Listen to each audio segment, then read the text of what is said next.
Hi everyone, welcome to my channel. My name is Gabriella.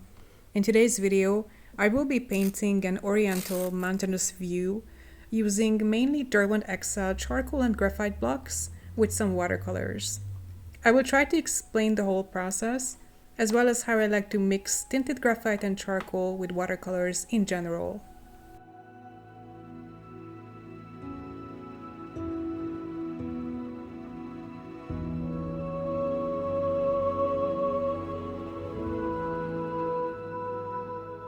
This watercolor palette is an assortment of several brands.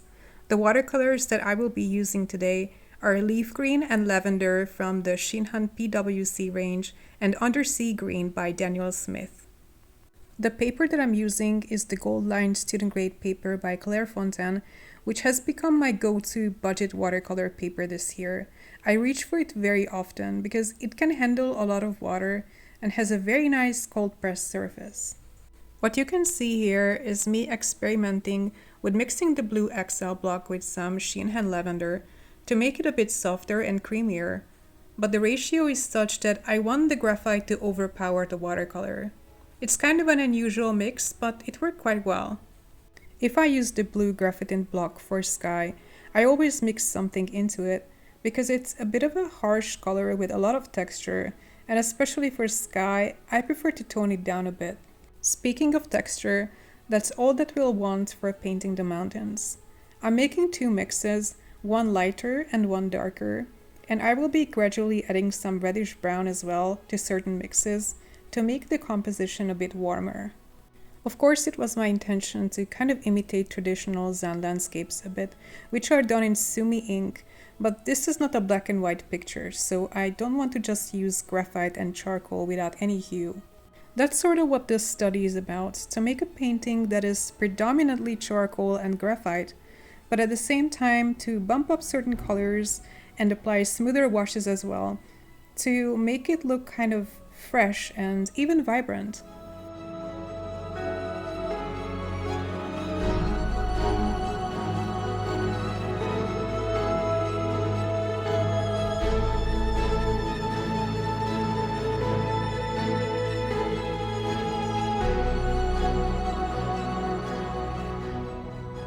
This is the third time that I'm painting this specific reference picture.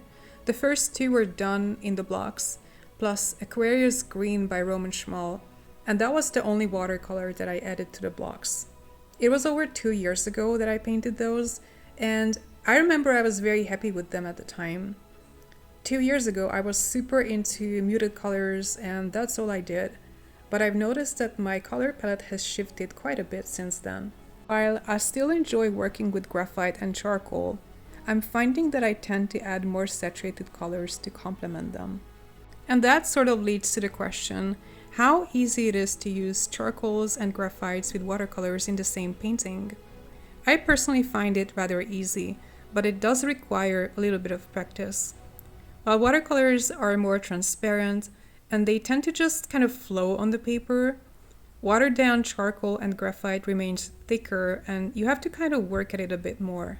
It's also a bit tricky when it comes to layering because charcoal and graphite just lift off the paper, both wet and dry. That, however, can be turned to its advantage by creating highlights by using a wet brush or by using an eraser while dry.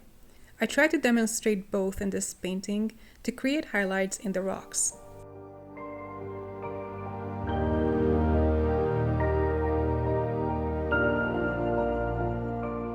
Unless you're using very chalky cake watercolors, you're not going to be able to just erase them.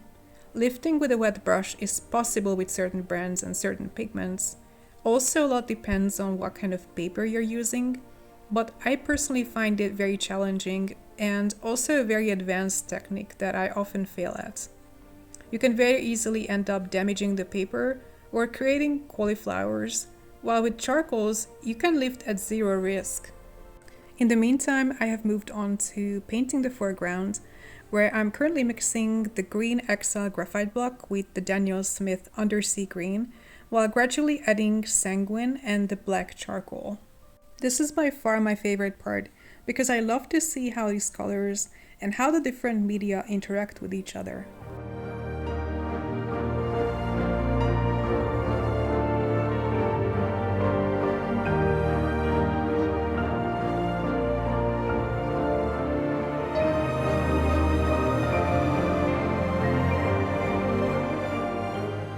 And to harmonize the color palette, you can see me cutting out the undersea green in certain places and replacing it with the same blue that I used for the sky.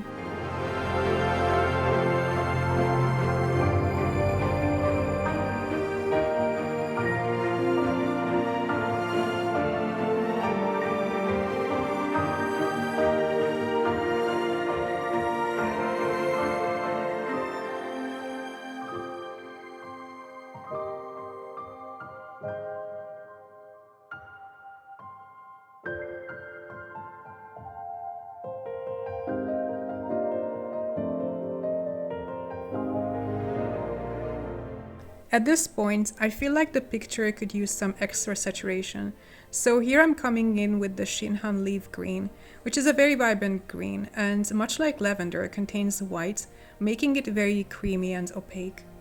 Of course, I have to keep mixing it with the graphite green, otherwise it would just literally glow off of the paper.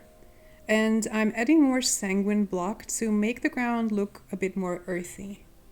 I know many of the mixes and techniques that you can see in this video are rather unconventional, and I'm sure they would raise some eyebrows, but I'm literally just playing around with my favorite art supplies.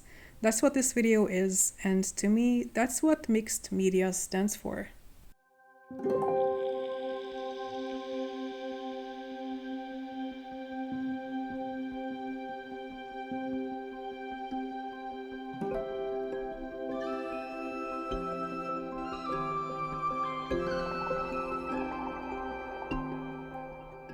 To me, it wouldn't be complete if I hadn't come in with the blocks and the charcoal pencils to add details and further layers dry. From this moment on, I'm using the exact same blocks as dry pastels, which to me is a huge plus.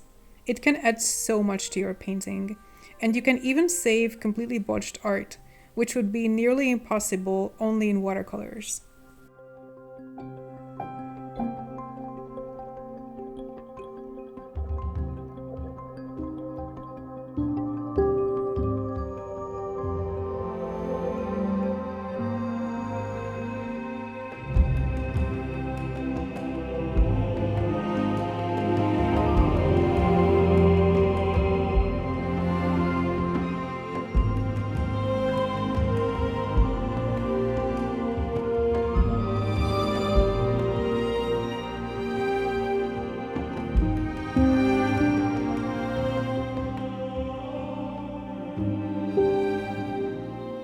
And finally, my personal favorite, the most magical part, adding fog to the mountains with the white block, which will completely transform the picture.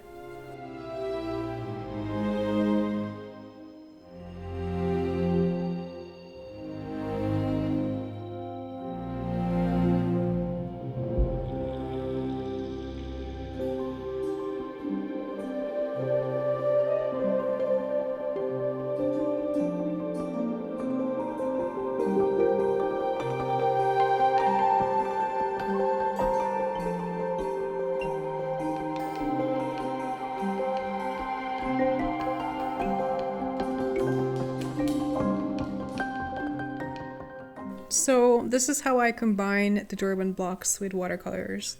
While the charcoals and graphite are the dominant ones, I never could have achieved the lush green in the front with only the blocks. I needed both to achieve it. I hope you enjoyed this video. If you did, please give me a thumbs up and leave me a comment. Thank you for watching and see you next time. Bye!